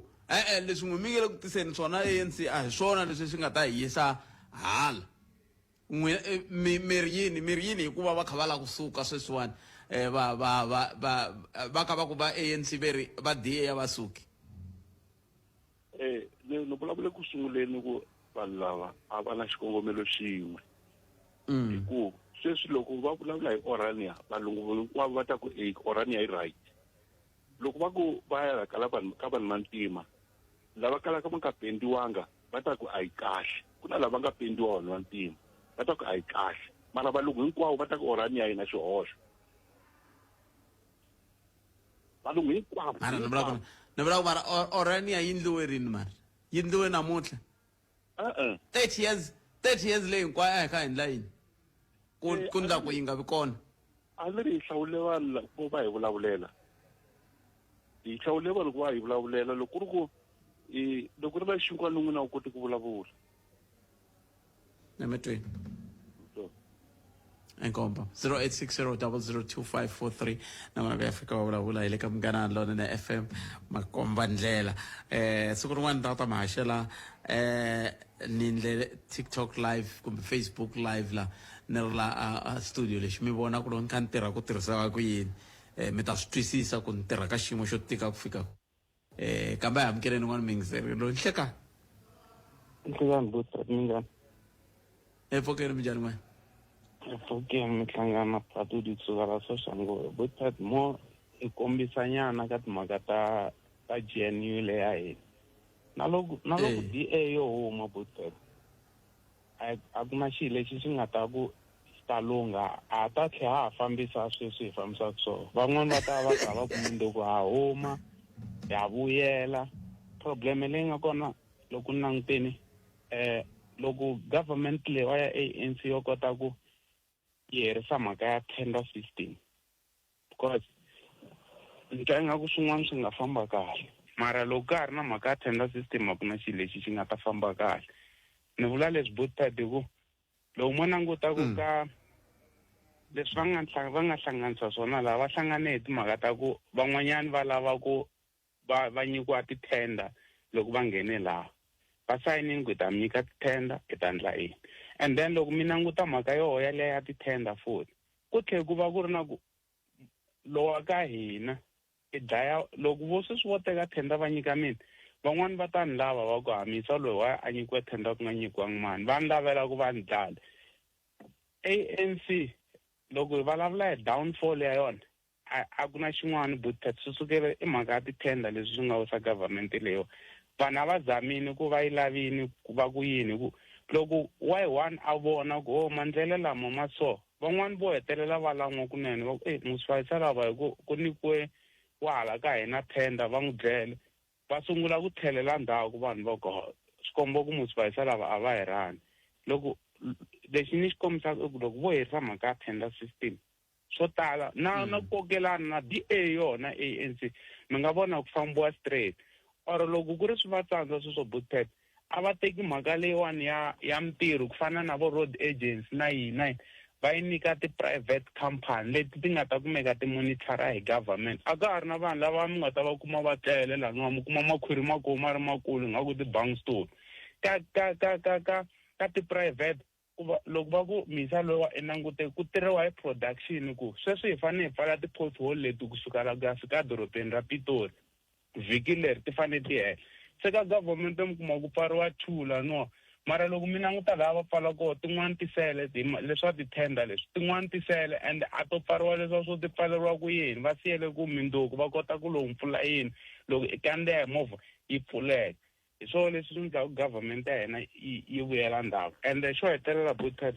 a va sukeli ku tirhisa matimba ma vona matimba na mihleketo swi nge pfuki swi hlanganini swa tikomba government ya hina yi tirhisa matimba hi sweswo va kume 42% mara va ha fostela ku hi fanele hi nghena hi mhaka ku hina hi kume 40% a hi vuli ku mi le ka ruling party va fanele va hlanganisa na van'wana, va fanele va yingisela na van'wana ku lava leswi a va swi lavi, leswi va swi lava ku swi vuya kwini la ka mhaka ya VAT loko va ku va yi tlakusa. Van'wani va arimi swi pfuna yini ku ivi se swi ya vona na ya va khegula ku vanhu lava himpela kahle a va tirhisi mihleketo va tirhisa matimba. Why va ta fika va withdraw sweswiwa loko se swi tiva hi tiko hinkwavo, swi tiva na hi vanhu lava taku va huma matikweni ma le handle. Government leyi mfumo swi komba ku a yi tirhisi mihleketo. Inkomu. Patut Nkesi. Tami. Inkomu. Ay kumbe ni mangamsaba awara yan'we inhleka. Hi famba emahlweni hi va hungula marhangeke emahlweni. Munghana Lonene FM u tiyimiserile ku kaxela minongonoko leyi nga voyameliki etlhelo ro karhi. Hi amukela mavonelo hinkwawo hi ku hambanahambana ka wona, kambe mavonelo ya lava hoxaka xandla ka minongonoko i mavonelo ya vona vinyi, ku nga ri ya Munghana Lonene FM kumbe vatirhi va xitichi lexi. Munghana Lonene FM, makombandlela. Nhlikani Bootpet aka Afrika wa vulavula na muhumelerisi wa n'wina kwalano. Bootpet la mavula na Fanel Raison Gobe na Gandlani ka Khane le mugangeni wa ka Davula. Bootpet mina hi mavonelo ya mina hi matwisiselo ya mina loko ni langutini va lava nga ka politiki hinkwato a ni voni ku va swi twisisa why va ri ka politiki hikuva ve le ku phikisaneni ene vanhu lava nga va vhotela ve le ku hluphekeni kuze ku ya fomiwa GNU and then GNU na yona va yi foma a va swi tivi ku aka GNU va fanele va tirhisa ku yini hikuva vanhu va lava nga ka GNU va tshe va kanetana matshan'wini ya kona va yima xikan'we va byela tiko ku ya tirha so se va tshe va kanetana vona hi xivona ku tlula ku va lunghisa mhaka va vuya va ta byela tiko ku ya tirha so se a ni voni mina ku na laha hi ya kona hi ku hina vaakatiko le ku karhatekeni bona ve le ku dyeni kahle le henhla inkomu. Hlikanisile Khalanga. Hey, mhaka ta GNU problem swinene because of na vona va nga swi tivi ku va lava ku fikelela yini i ntiyiso a va swi tivi ka ta tovatovaniwa laha ndzeni leya ku nga ku xikongomelo xa vona a va fambi hi ndlela yin'we a fanele ku endliwa coalition va pfumelelana hi policy yin'we se vona va ha ri ku tovatovanini swinene hi nga tivi swa ku humelela yini kahle eFrance kuna kula Pitori Makaunyana. I mhaka ya matirhelo ya vona hikuva a va tirhi kahle a va na mhaka na vanhu va langute ku loko va tshama switulwini loko va ya suka va ta va boxe saka ra mali se hikokwalaho hi ku twisisa ka mina hi le ku yi rhandzeni ANC mara mafumelo ho ya nga biha inkomu. Bootpet a nghene ka National Unity a ku na problem yikulukumba ko timhaka ta ku vanhu a va swi lavi ku huma ku tirha hi ntiyiso mavandla hinkwawo ma suka ka ANC loko wo tshika ANC yi nyamalala a hi tiveni ku tiko ra hina ta va collapse ta wa hinkwaro ka rona a ku na van'wani va nga endla ku tiko leri va ri kahle ku va laha swi nga cinciwa laha na se a hi va tina to tiphati hinkwato ta yi support ANC ko va yo DA na FF plus va nga tsalela papila va tsalela bundle ka vona le America le a swi ku na hasa leyi hi nge pfumeli ku nghena ka sweswo se na hina hi ri vaakatiko a ho pfula matihlo hi ndla ku ANC nga suki hi nyika matimba ka national hi tekela matimba aka province inkomu phirino ngala ka bo. Nhlekani Khalanga Mohaxi loko heta ka timhaka ta GNU mavandla laya mbirhi ku nga DA na ANC a va na xivono xa ku fana Khalanga leswo swi endlaka leswaku ku va na ku kokelana exikarhini ka vona laha hi nge loko ku ri ku himpela ku ta va na vandla leri phatlukaka eka GNU ka mavandla laya mbirhi swi languteka onge kumbexana hoyi leyi va ka yi ri kona yi nga hungutana Khalanga inkomu. Munghana Lonene FM u tiyimiserile ku kaxela minongonoko leyi nga voyameliki etlhelo ro karhi hi amukela mavonelo hinkwawo hi ku hambanahambana ka wona kambe mavonelo ya lava hoxaka xandla ka minongonoko i mavonelo ya vona vinyi ku nga ri ya Munghana Lonene FM kumbe vatirhi va xitichi lexi. Munghana Lonene FM makombandlela. La a hi sukeli mhaka nje hi ku tisela vativi va ku hlelela yona. hi laha hi nga koho miyingiselo Munghana Lona FM i khensile swinene n'wina mi nga kota ku rhumela mahungu ya n'wehe loko hi heta ka timhaka ta ti-voice notes hi ndlela leyi khensile loko mi te na tlhelo rero tsundzukani mavonelo lama i ya n'wehe hina hi ngheni helo hina hi ya mavonelo hi yo mhaka hi vutisa xivutiso xin'wana na xin'wana ho ti vutisela hi ri na ku pfumela ku ri n'wehe mi ta kuma tinhlamulo eka tona a hi yeneni ka xifundzatsongo xa Mopani ya hi ya amukela mbulavuleri wa vo tatana Peter Ngoveni Mlamsa inhlekani mi amukeleli ka Munghana Lona FM inhlekani Khalanga Bokpet na vayingiseri va n'wehe va Munghana Lona to hi Ravuntlhanu loko ni lela vayingiseri ni teri fambani mi ya tiphina kwalomu nga ta va mi ri koho loko hi vuya hi Mvhulu hi ta va hi kha hi mi byela ku nhlengeletano ya Mopani yi fambe njhani nhlengeletano ya Vhembe yi fambe njhani dabi yi ta fambisa ku yini leswiwani hi swi kumini hinkwaswo ku sota swe le Mopani mi fambe njhani inkomo Bokpet mi nge ni komba ku himpela a hi tiyimiserile tanihi xifundzatsongo ku yisa xifundzatsongo ka conference ya the 9th regional conference hi nkarhi lowu a hi fanele hi ya mahlweni na ntshamo ku ve na mhaka ya ku na marhavi lama va ha ri ku yingiseleni ka ti-challenge ta voho ka National Dispute Resolutions Committee a ku ri marhavi matsongo swinene Bokpet mara hi vone ku hi nge siyi munhu a handle because a hi lavi ku loko se hi ka hi ya mahlweni hi kuma vanhu va tsutsumela ka lavaya va magaweni ku va pfuna hi va nyika nkarhi va sungula va dilana na ti-issues ta voho ka level ya National Dispute Resolutions Committee Bokpet kuve ti-dispute leti i ta yini swa hambanahambana Bokpet mi ta swi tsundzuka ku vandla leri ra African National Congress it's a democratic organization so ku na van'wani loko democracy va vamba va fane va sungula va kuma ku yingiseriwa va exhausta ti-avenues hinkwato ku va nga va khunguvanyisekile va kwatela makumu va fane va fana na ti-supportera na varhandzi va Kaizer Chiefs yi tshamaka yi vambiwa mara va suki ka yona so na hina a hi lava ku va sungula va yingiseriwa ti-issues ta voho ti-attendiwa hi kota hi ya mahlweni ka regional conference ya hina leyi hi nga twanana ku ya mahlweni kusukela yo weekend ya leyi taku hi ti-9 ku fika hi ti-11 hi ti-7 kumbe hi ti-2 ku fika ti-3 kumbe ti-3 teta mi kunguhate ku va na nhlengeletano a yi vangi kona se xivutiso ku ta va ku i yini xo hambana lexi nga ta endla ku hi ti-10 yi va kona Bokpet na loko tanihiloko ni kombile ku ku na komiti yin'wana ya ka National Executive Committee va yi vitana National Resolutions Committee or National Dispute Resolutions Committee loko hi fanele hi ya mahlweni na conference a va ha ri busy na marhavi lama a ma ha ri na ti-issues so va hi tshembisile ku namuntlha ku nga ti-5 ta May va ta va hetile ku yingisela swirilo swa marhavi lama ma nga complain and then from today ta va nyika 48 hours loko ku ri na swiboho swa ku ta va na rerun or va tlhela va ya tshama aka timithini ta marhavi va hlawulana va nominate vanhu lava va lavaka ku va ta rhangela xifundzatsongo va ta nyikiwa chance yaleyo within 48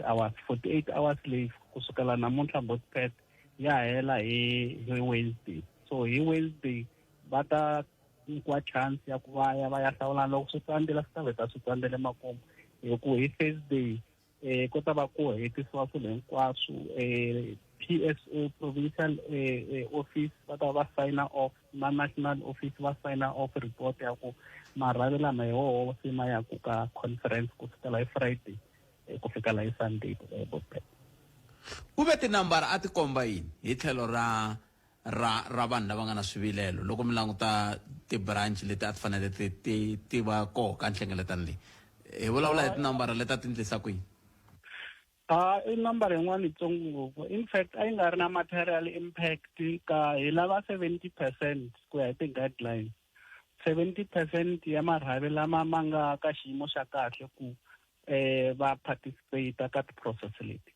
And 70% is 70% ya 129.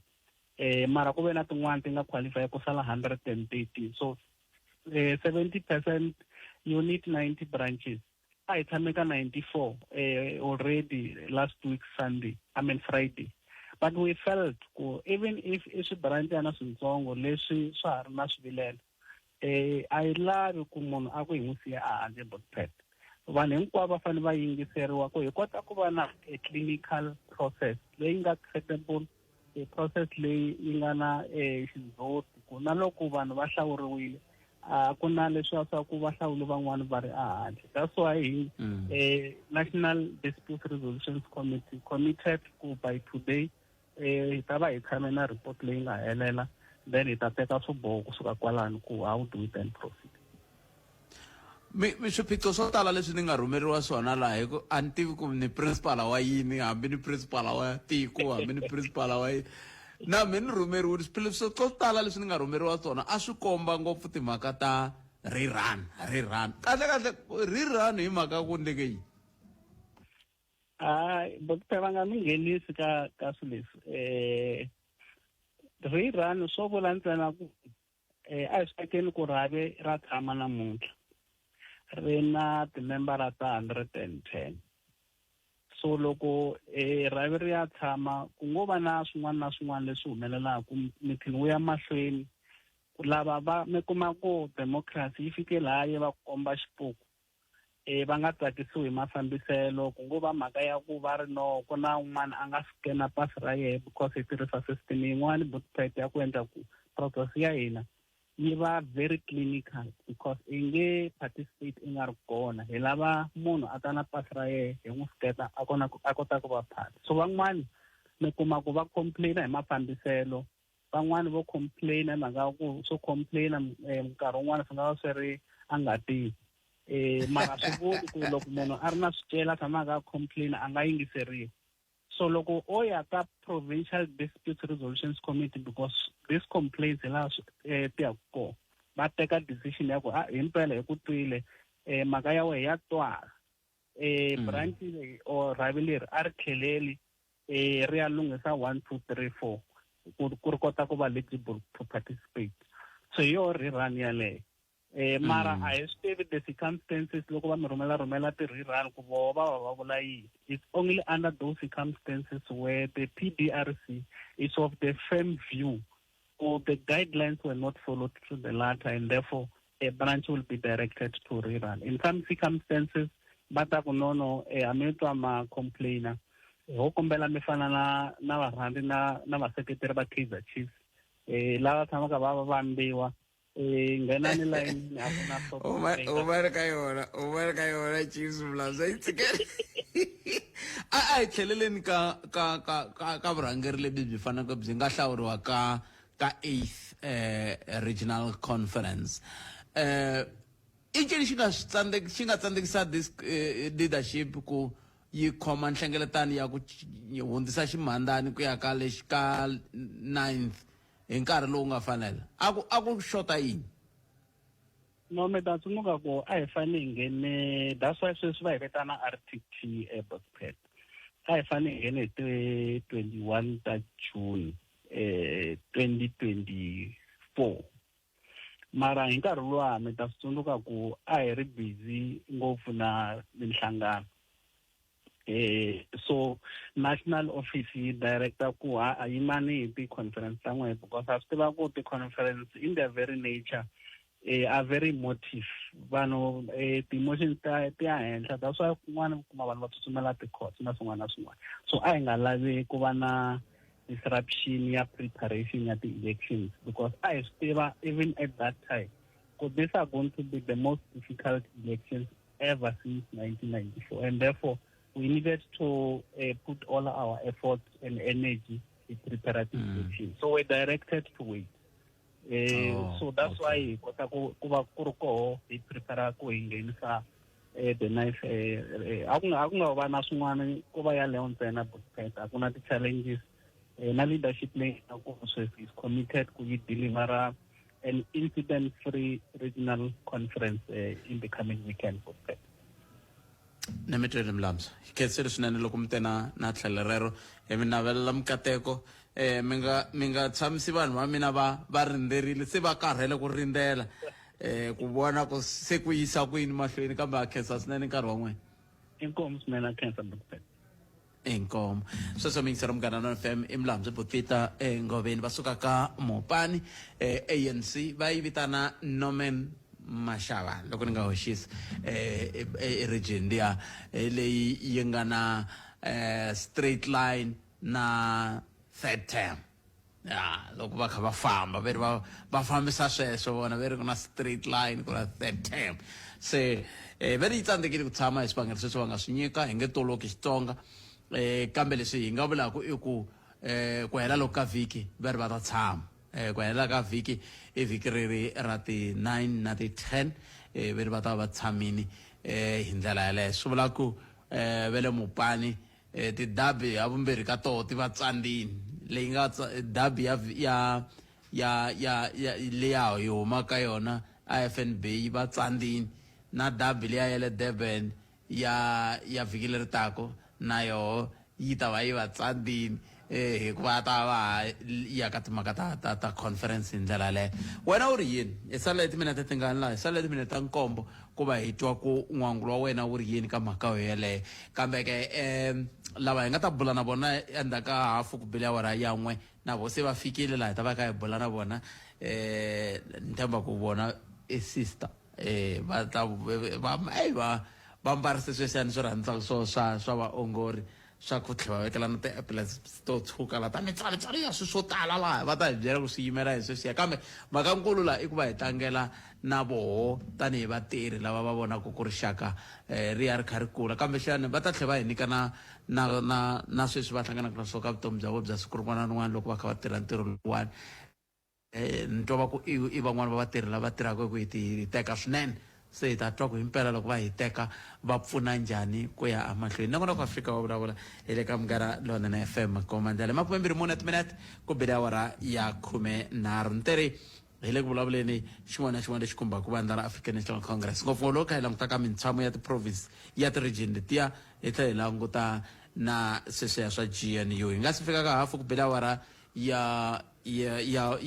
n'we hi nga teka vayingiseri wun'we kumbe vambirhi hi twa ku mi angula mi ku yini ka mhaka yeleyo hi ndlela yeleyo ni nongonoko Afrika wa vulavula ka Munghana Lonene FM makombandlela ni khaneketa ku kamba ne le ka lava va khumbekaka hi tlhelo ra lava nga rhumela ti-email leswaku hi ta twa ku na vo ve ri yini ka mhaka leyi hi bulaka hi yona nhlekani leyo loko na ha ya le ka email ni nga tsakela ku twa wehe kwalaho nga kona ku wehe u ri yini 0860 002 543 nongonoko ya Afrika wa vulavula ka Munghana Lonene FM makombandlela nhlekani a ku na munhu la se loko laha ku nga ri na munhu yi va ni ya la ka email la ni twa ku lava nga tirhisa mathebula dp@sabc.co.za hi ndlela yeleyo ngopfu loko kha hi langutaka timhaka ta leti hi vulavulaka hi toho ka nhlekani lowu Oriel Ndlovu u ri Bushbuck ANC loko yi lava ku tirha ku antswa ka nhlawulo lowu landzelaka a yi hambani na DA ka ha ri nkarhi hi mhaka yini Oriel Ndlovu u tirhise mathebula dp@sabc.co.za kasi un'wana a nga tirhisa mathebula dp.co.za a ku mi ni vutisela dokodela okay hayi dokodela hi vahi la tivani mi yingisele yi radio n'wina tivani nga ri leswi va vulaka swona kumbexani mi ni nga swi voni kahle tivani Bushbuck hi yimele report liya ya last week liya vanhu va nga tirha a nga hakeriwi mi tshembise ku ri ni ta vulavula hi yona ya tirha a nga hakeriwi kwihi ntenta ngifonela ate ngifonela ayi amkeleni ngwana mingisele lo nhleka akuna munhu la akuna munhu okay imani no unda la ta kota ku vana hi vona ku n'wemi angula mu ku yini hi ndlela yaleyo ngopfungopfu loko hi nga hi languta ka timhaka leti hi nga ka tona sweswi ta ku loko mo languta matshamele ya swilo hi tlhelo ra ku na un'wana wa ni fonela kambe a swi nga lavi a ni fonela hi ku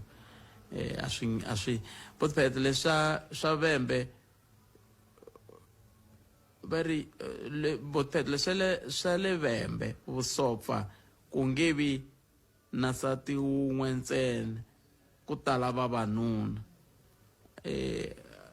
a vo tisa nchumu handle ka ku wisa masipala tshami malumbe a nga tirhisa tlhelo rolero i ri ene swi vula yini swi vula ku vurhangeri top 5 ya vona ko va nga na masati wun'we hi swo mbulaka swo ni rhumeleni yona ni yi kuma top 5 ya leyi na ku vona ku yi yimisekile na ku vona swin'wana ni rhumeleni yona hi kota ku va hi twa ku yi khome yini makumembirhi nkombo timinete ntsena ku pela wara ya 13 nakona ku ya Afrika wa vulavula a ni hlekete ku hi ta kuma un'wana muyingiseri hi ta kota ku va hi bula hi mhaka leyi bulaka yona kambe swi tikomba swi ka swi tika swinene swa tinqingho swi tikomba swi ka swi tika swinene swa tinqingho namuntlha kambe ni khomeni muyingiseri wa me hi ta tirhana naswona ku swi za swi nga ha tiki swi tshamiseka hi kota ku va i nghena hi ku mi ni rhumela hungu lama kumile ku fonini a ti hlamuriwa a ni swi tivi ku mi va mi kha mi fonela yihi yale ya 0860002543 a amkeleni n'wana mingiseri loyi hi nhleka ku na munhu a nga tshama a tshamela tinqingho teto se loko n'wemi kumile ku fonini a ti hlamuriwi a ni swi tivi ku mi va mi kha mi vula yini Hello? khesile aye papa minjhani Pfukile minjhani wami? Hello? pfukile n'wina mi ri ene la vulavula le GNU le ANC na DA loko bava u na nsati a kaya wa swi tiva swa ku ne wansati wa veka rito leswi loko a ni se a nge swi koti ku huma ka DA na DA khale ne li yona yi tshikisaka a ku suka ka 1940 ta suka sweswi se loko swi tiva swa ku u na nsati wa zomba nghena ka GNU mfana ku loko ku ri mtupanana ka xirita xin'we nsati loko u khoma na yo mphikizana na yena a munhu emahlweni se ni rhandza ku tinyimela ku lunghisa yi tirhisana ni van'wanyana vanhu a ni tomaxi ni mi yingisele ni mi twa kahle se a yi zama ku ANC yi nyika xihundletiwa swa ku a yi tirhisani van'wanyana vanhu njhe hi ku engu yo vhoteliwa swilo swinyingi ri lava ku sweka ANC a na mati a na magezi a na nchumu ni swilo swa ku na mati la yi vhoti a ku na nchumu a ku na lexi va xi endlaku lexi va xi endlaku vona ku va va tirhela swikhoma swa vona a va tirheli hina hi va vhotelayo please ni kombela a va tirhisana na DA hi ku no yo vhoteliwa hi vanhu khalimama khetsele papa khetsa swinene va ri TA yi voteriwe hi vanhu na tanihi va ANC va nga voteriwa se hi ndlela leyo the battalions incoming vembe officials va ri ku na comrade swi leswi nga tsarisiwa xiswona comrade Matibe ni twa vanhu va kha ku Matibe a ni swi tivi ku swi va swi kha swi huma kwihi kambe i comrade Matibe ivi ku va na comrade Ralushayi comrade Matibe i chairperson comrade Mabanana i deputy chairperson ivi ku va na comrade Ralushayi ku nga secretary comrade Dorcas i deputy secretary comrade Fistus is a treasurer mtlhanu bya vo i top 5 ya the battalions hi ndlela leyi lava se va ngele ku fambeni a hi tweni n'wangu ya misava ya awara ya mbirhi ya ta yimise ku yini kusuka kwalano hi ta amukela mani amukelani Flora Chauke operational manager aka Mhlava Vele mu clinic hi bo hi nga ta va kha hi bula na vona la tani hi ku languta siku leriwani ra ntirho wa vona kambe sweswi a hi tweli n'wangu misava awara ya mbirhi ya ta va yimise kwini a hi sukeli mhaka nje hi ku tisela vativi va ku hlelela yona sweswo mingiselo Munghana Lona FM ka vula vativi va kona la na mani Flora Amukelani Chauke very operational manager kusuka laya aka Mhlava Velemu a tliliniki ya Mhlava Velemu hi ndlela leyi a hi sunguleni kwalani ka ku va ku operational manager va vula yini mani Flora nhlekani mi amukeleli ka Munghana Lona inkomo budpet inhlekani le ka vayingiseri hinkwavo a khensa swinene man a tsaka loko mi tinike nkarhi wa ku ta mi ta vulavula na hina la namuntlha veri namuntlha i siku ra misava leri langutanaka na ntirho wa n'wina i ntirho wa hina wa mina i ntirho wa vuongori kwala ka vuongori bya kona ku katsa na vusungakati ku nga midwifery ku beburiza vusungakati yes i Xitsonga xo hlantswela xa hlawulo so sungula se loko va ku mabeburiza va vula yini vo vula ku hi pfuna vanhu va mhani lava va nga tika kumbe va nga biha mirini ku famba na vona ka riendzo ra vona ra xikalu ku fika lava ya ku va tshunxeka va kuma vana va vona lava va nga hanya kahle ne le byongweni bya vona mi vula yini loko mi ku vana lava nga hanya kahle ne le byongweni bya vona i mhaka ya ku loko n'wana a beburiwa ku na swihlawulekisi swo karhi leswi hi swi langutaka loko hi ta vula ku n'wana loyi i beburiwile i kahle se loko a endla swihlawulekisi leswiya hikuva hi kha hi pfunana na mhani loyi swi endla ku n'wana wa kona a va a ri kahle a huma swi helerile swilo swa yena hinkwaswo hi pfuneni ku swi tiva swihlawulekisi leswi swihlawulelo leswi hi tala ku swi vitana ku i Abgasco ho vula ntsena ku loko n'wana a beburiwa wa rila u fana a rila within a minute se loko o ze a hlwela ku rila se swi vula ku va a karhele se swi va swi affecte byongo bya yena ku na ku va a xota moya a va na ku cinca mihlovo a va blue nyana ku na ku a va a karhele mi kuma ku loko se a beburiwa u tswatla a nga koti na ku tshuka i fanele loko a ta n'wana a ta tlharihini se swilo sweswo se ntiyiso ku mfamba banyana ku a rila kumbe mi xi tova hambi xi va sika xi swi twa ku vava a va twi ku vava o va ba tani ku fana leswi hi swi vurisaka swa ku vo biwa ho irritate ho ta ku ni hi Xitsonga ho irritate ho stimulate ti-reflexes ku kambe ku irritate ku a ku nyangata ho xi nyangata yi za yi rila a tivi hi ri a yi ta kumbe ta ku loko nongonoko ku kha famba vayingiseri va ta ni rhumela hi leswi mi endlaka swona leswi endlaka swona na ku tshungula na vuvabyi byin'wana mara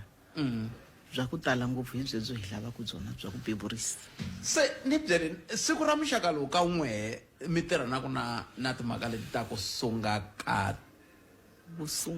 vusungakati ri vula yini ka n'wena muhaxi vito leri siku leri ri vula swo tala ngopfu ku hi dyondza ku lemuka ku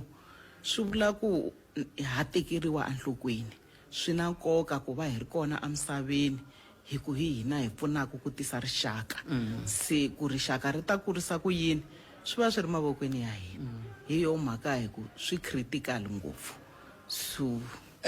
mi nga rivali ku ku na lava va vulaka ku a mi kholi na munhu a mi kholi nyana leyi mi va karhata ngova hi mhaka i ntiyiso budpet ku karhata ka kona va mhaka ya ti-pressure leti hi va ku hi ri na tona hi languteriwe ku loko hi ri na muyimani hi vuya na n'wana la nga kahle hi tlhe hi vuya na mhani se loko mhani wo fika a debelela nkarhi wun'wana ha n'wi luza hi tlhe hi luza na n'wana ene loko swi endlise sweswo ku tlhe ku va nandzu wa mina se u hela u ri midwife u nga ha swi tivi ku a wu fane endla yini exactly se wo hela na wena i responda ku leswi swi nga ta ni pfuna hi nkarhi walowo ku mhani na n'wana va hlayiseka hi yo mhaka ndhaka swona loko va hetini va ku va hi ba va ku tana leswi i ta endla leswi a wu la ta endla swona se a ha swi koti ku va ba hi ku nkarhi lowa a hi lava ku a ku humi swilo swo saseka aka vona a hi vi hi vo ho khola hikuva hi swi lava i xiyimo lexi hi va ku hi ri ka xona loko mi kha mi languta ntirho wa n'wina namuntlha mi langutana siku leri mi langutana leswi mi swi tikomba ku mi le ku xiximiweni kumbe mahloniphiwa hikokwalaho ka nkoka wa ntirho wa n'wina loko a vo malanga a mi ta tlhela ma ha tlhelela ku vuya mi va kumbe mi ta tirha ntirho lowu mi ta langa ntirho lowu mi nge le ku tirheni namuntlha Buthphethe a ni ta wu langa mara wa vava ku vava yini ku tirha hi vutomi a swi fani na ku tirha hi phepha sweswi loko u ri na loyiwani ku na loyi a nga ta languteka u n'wi pfuna swona i ndla swo fana ka un'wana u kuma ku a wu ndlangi swona se swi tika ku fika kwalaho loko mi ku swa tika swo tika hi ku a ku na nkarhi wa ku kumbe mi nga khekheleza laya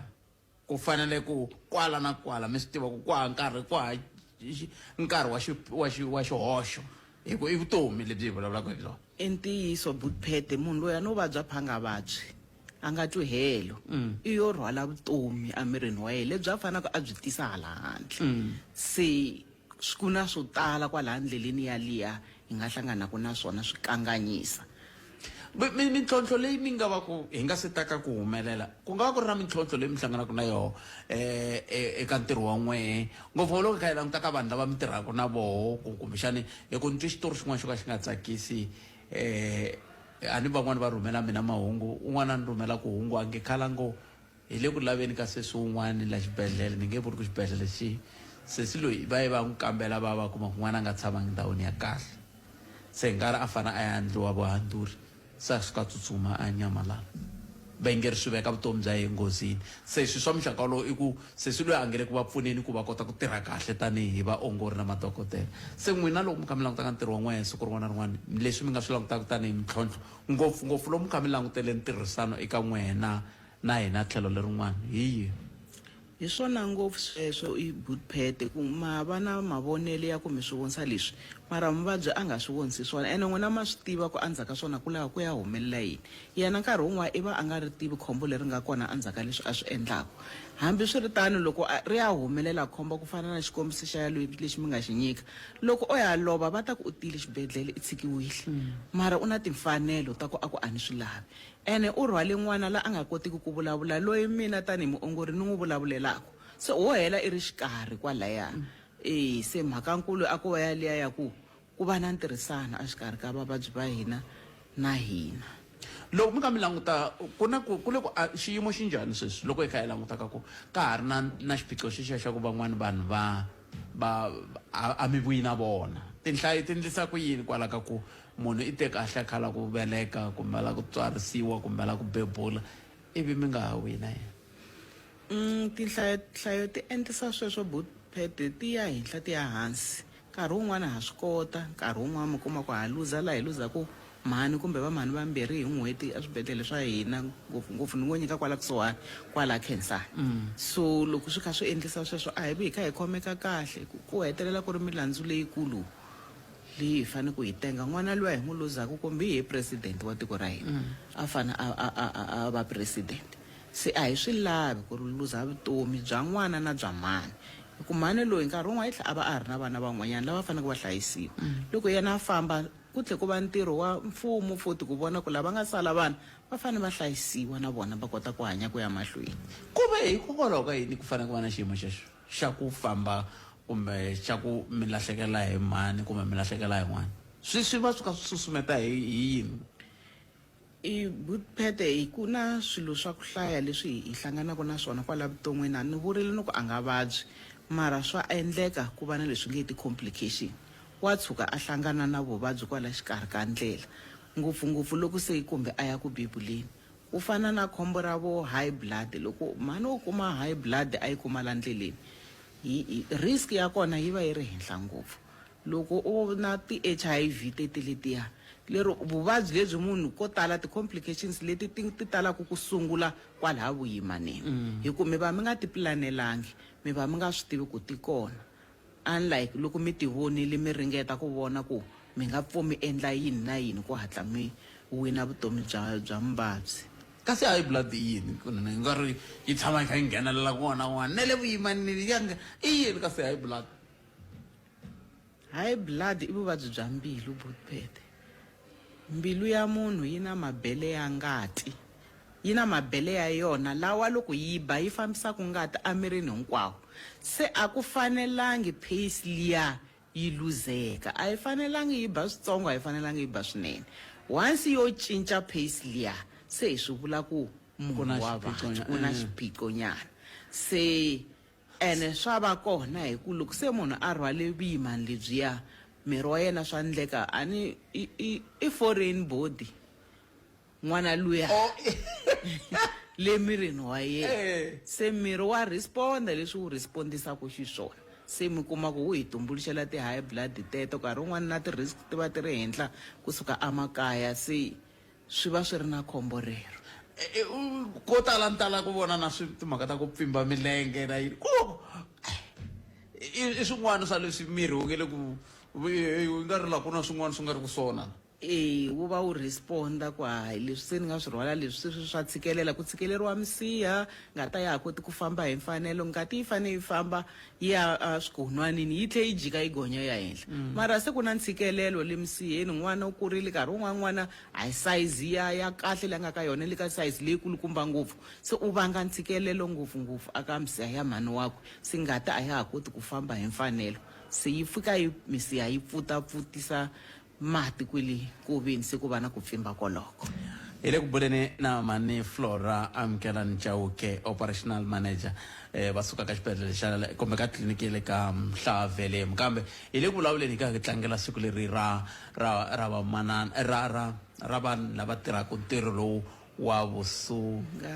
vusungakati midwifery wa ku beburiса hi ndlela yaleyo se ni lava ta ku na wehe hikwalaho nga koho ni ku nyika nkarhi wa ku u vulavula na voho i hi byela ku matitwelo ya wehe wahi loko mi kha mi langutaka ntirhisano lowu mi nga va na woho loko mi kha mi langutela n'wana yaloyo mi nga na yena na mintlhontlho yaleyo kumbexana mi nga hlangana na yona hi ndlela yaleyo loko ni nga se kuma vayingiseri a ni lava ku hi khale na khale vanhu va kha va beburiwa va kokwa hina va tswariwile hina hi nga se va koho hina hi pfuna hi ku hi yenele xikolweni swi le ku ndliweni sweswiwani kambe ku na a ni tivi hambi ku na ku tumbuluka kun'wana ku nga koho ka ku vanhu vo tala a va ha ri ku tswaleni kumbe ku bebula hi mabebulele lamaya ya ntolovelo ku nga va ku ri na swin'wana swi nga ri ku susumeteni xiyimo xexolexo se ku swi tikomba ngeti vanhu vo tala ve le ku bebuleni hi mabebulele lamaya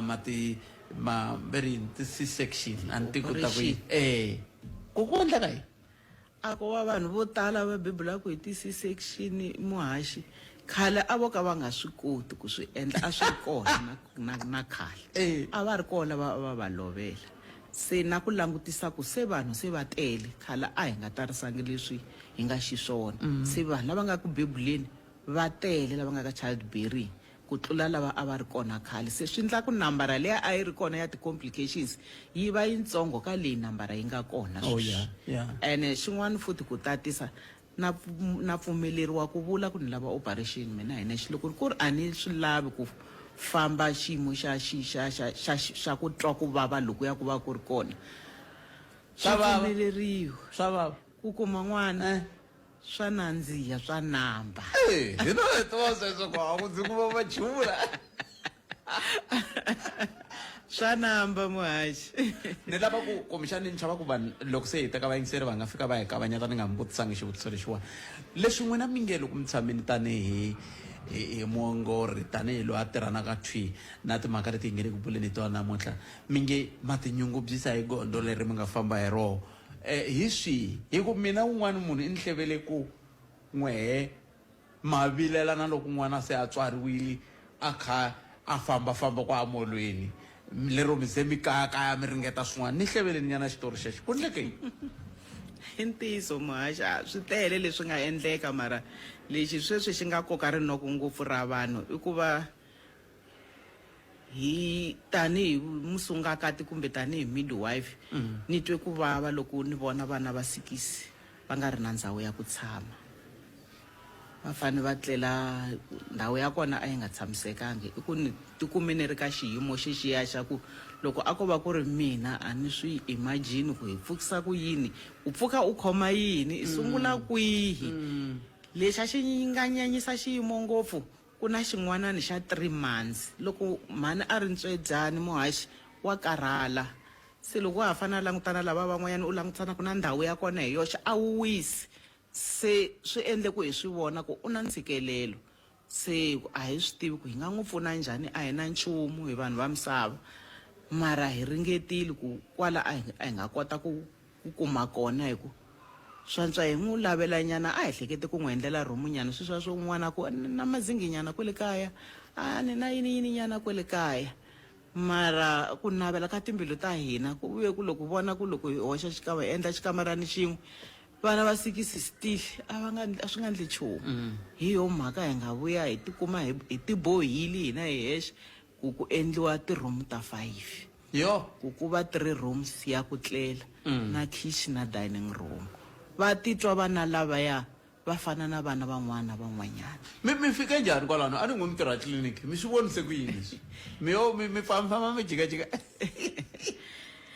muhaxi hina vurhangeri bya ku twa ku vava na byona loko swilo swi nga ri ku fambeni nkarhi wo tala hi tshama tliliniki hi tshamela ku a vati hi ta va vona kwale mara ni tsundzuka loko Dr. Dombo i DDG wa ka health va ku sukelani ku tshama a tiofisini mi famba mi ya vona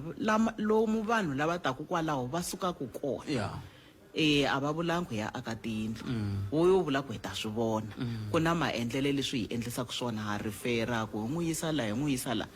mara la ku vulavula ku Xikwembu ku halanga ta ku cinca ku lava i ri ka xiyimo xixiya xa ku vanhu hinkwavo se va ku tshukerile hi ku u endle swona mara vana lava a va swi tivi vo lowu hi le khombo rero ra ku va tikuma va ri 6 va ri ha ndhawu yo tlela se hi swo swi mara nga a va fike njhani ma va dyondzisa na ku swi nga ha ngeti nkarhi lowu taka swiyimo swa muxaka lowu hi ku mina loko ni tshamelani mihleketo ya mina leyitsongo ni ngo hayi i fike njhani ka ku va na vana va ntsevu ku ve va hava na ndhawu yo tshama hi swo ni vulaka swona muhaxi ku se hi hetelela hi ya concentrate ka ku u endle swilo swa wrong mani hi rivala ku vana lava ku hlupheka ena va swi tivi ku waya mhani a endle swilo swa wrong ku dyondzisiwa ka dyondzisiwa ma swi tiva na misivelembe loko yi tele muhaxi mara a hi hinkwavo lava swi fikelelaku ku nga ri hi ku swa durha ku ri hi ku vo vinyi a va swi tsakile mara later wa swi vona ku leswi ni nga swi endla a swi ni yisi helo mara se ku va ku ri late ku a wa ha va minti vana va tlhelela ndzhaku hi ta fane ku hanya na xiyimo xixa xa ntshikelelo wa luya peri ku na vanhu vo tala va lava ku vulavula na n'wina ma swi lava ku vulavula na vona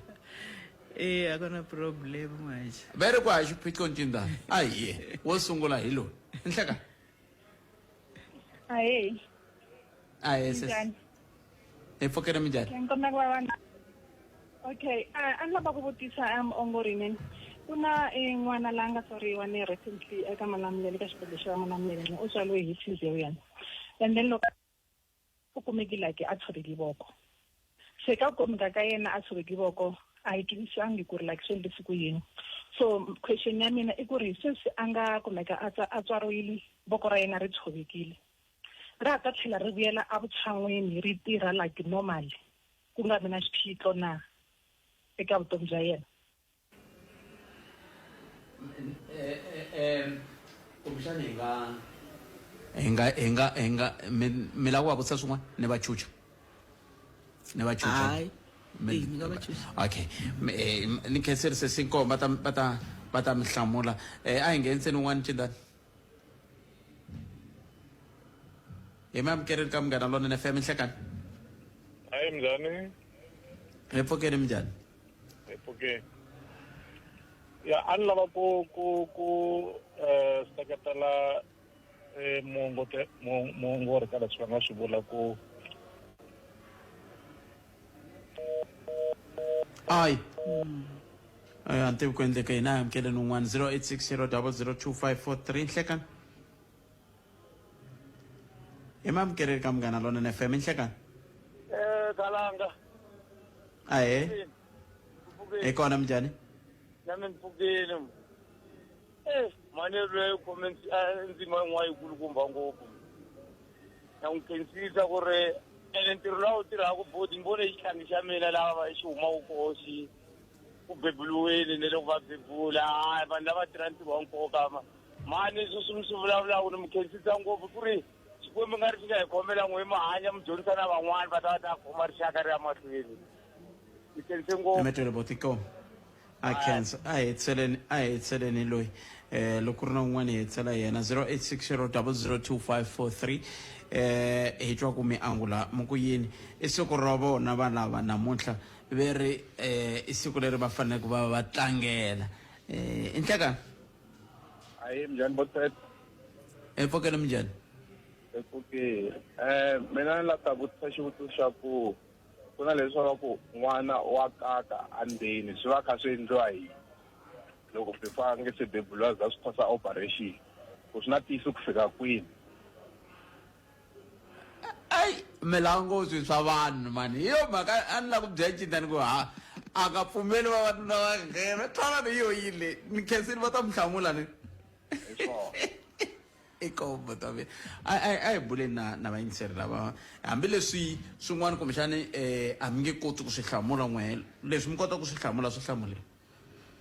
Inkomu muhaxi ka xivutiso lexo sungula ni kombisile ku na leswi swi vitanaka ku i ti-complications. Ti-complications i swilo leswi hi va ku hi nga swi vonangi ku swi ta va kona mara swi tshuka swi humelerile a hi n'wi vonangi n'wana ku endleke yini matshovekele ya ri kona leswi mi vulaka swona mara no pfumela ku loko ku ri a ngo lo kula ngopfu a kha a fana a beburiwa kunene mi kuma ku a swi nga vonakangi ku i kulu ngopfu kumbe marhambu ya mhani ya nga koti ku fikelela ku n'wi humesa ma nga vonakangi kumbe a bebula ro sungula a na ha vutisangi na sweswo se i swilo leswi nkarhi wun'we a hi koti ku swi avoida ho kota ku loko swi te tano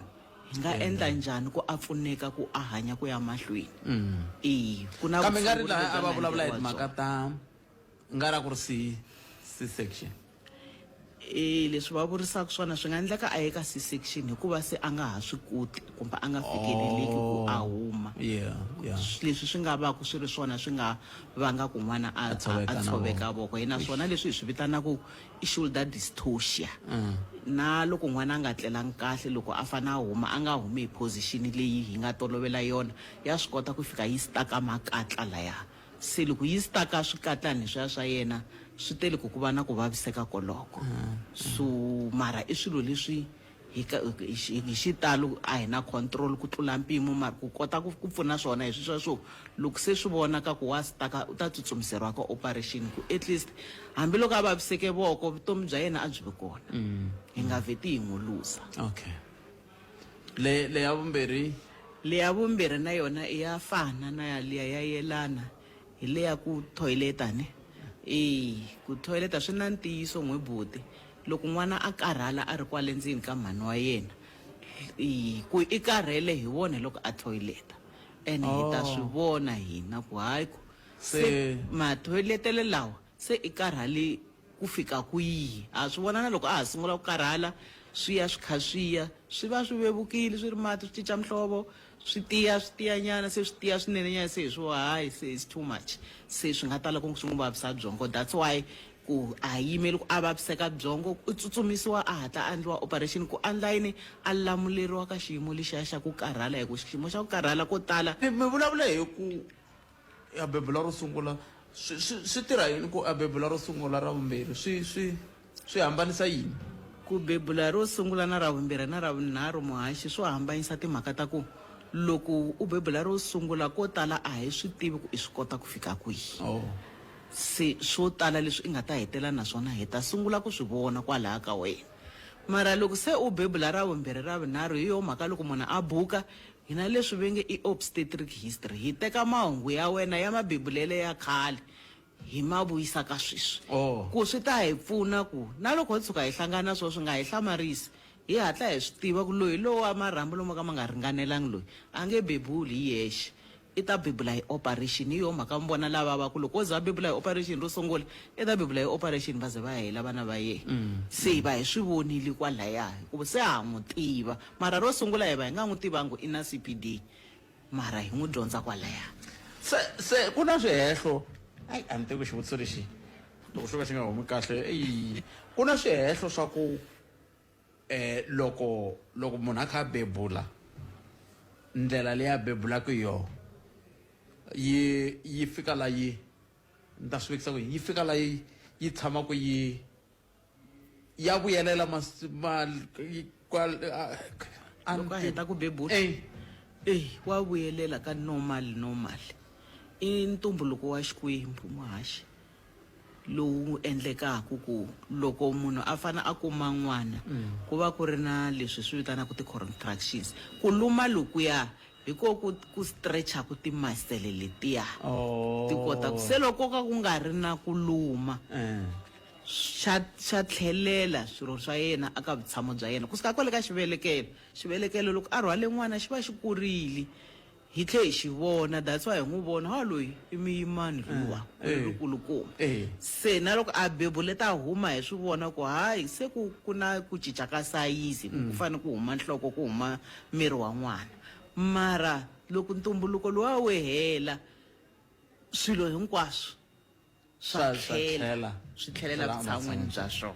ni hlamuseleni yana katsongo sa lehe timinete timbirhi man Chauke a hi hetiseleni swilo leswi mi nga vekela la swi va swi ka swi vula yini mu swa fana hala na hala ni swa fana ko va mhaka ya mfungo ya ka nursing council ne swi hlamuseleni miko lowu wa yini leswo tshuka lexo tshuka ni nga xi vekela xi nga ri na swilayinani xi famba na nhloko leyi swa vulavula swi vula mahungu sweswiya i sister ni nga mi tshungula ka vuvabyi byin'wana lebyi mi taku ni na byona mara loko se ku ze ku hoxiwa switrepe leswiya lexi hi vulavulaka hi xona namuntlha lani xi nga hi hlanganisa xa vusungakati hi lexi ni nga xi vekela ro sungula hi lexa green leswi symbolizaku vutomi iya ku landza xa yellow xo vula timhaka ta ku interact ka community hi tirha na vanhu le kaya blue ku landza xa blue kumbe black i xa ku tirha na vanhu va mihleketo ku na swona ha swi kota xa white xi vula timhaka ta ku na swi kota ku dyondzisa ka timhaka ta nursing xa silver na swi kota ku fambisa management emitweni man Chauke khensile swinene a mi tlangerisa ka siku leri ra n'wina ra ntirho wa n'wina lowo tika Xikwembu xi mukatekisi xi mi endla hi tintswalo mi kota ku ya mahlweni na vala van'wana mi tirhaka na vona ha khensa swinene hi khensile muhaxi ha khensa na vayingiseri hinkwavo inkomo valavo a hi bula na vona i manana Flora Amukelani Chauke operational manager kusuka ka tliliniki ya le ka Mhlava Velemu a xifunentsongo xa Mopani va gimetisa ku nongona ku humelerisiwe hi Ncindani Eric Mabasa ni Khalanga Pat Mathebula a hlangana nakambe ka nongonoko lowu fanaka Munduku sweswi nongona ku tsumba na mina na Ngobeni andaka mahungu ya misava na sesi Lilian Hlavangwana tata eka Malamulele eka mina ku ya fika eka Matiliyani tshama na hina eka 91.3 FM Munghana Lonene FM Makombandlela